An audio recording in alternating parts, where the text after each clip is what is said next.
नमस्कार, स्वागत बा आप सबके इन खबर के भोजपुरी चैनल पर। मौसम विभाग द्वारा सोमवार के पूर्वी उत्तर प्रदेश में भारी बारिश होखले या गरज चमक के साथ बौछार पड़ले का येलो अलर्ट जारी कल गई। मंगलवार और बुधवार के राज्य में हल्का से मध्यम बारिश होखले और गरज चमक के साथ बौछार पड़ले का अनुमान बा। वहीं गुरुवार 18 जुलाई के पूर्वी उत्तर प्रदेश में भारी बारिश हो सकेला। प्रदेश में फिलहाल बाढ़ का खतरा कम भइल बाटे। उफनाई नदी का जल स्तर या तो घट रहल बा या फिर स्थिर बाटे।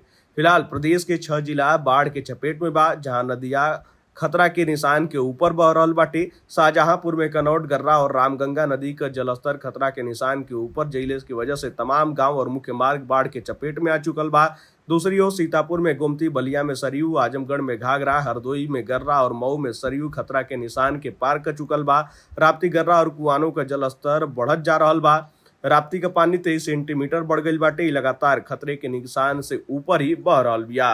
वहीं आपके बता दें कि पूर्वांचल के क्षेत्र में खासकर गोरखपुर, देवरिया, बलिया, बस्ती, कुशीनगर, मऊ के आसपास के इलाका में बीते दिन से लगातार बारिश देखे के मिलत रहे, जेकरे बाद सड़क पर भी जल जमाव देखे के मिल रहल बाटे और यातायात भी अस्त व्यस्त हो चुकल बाटे।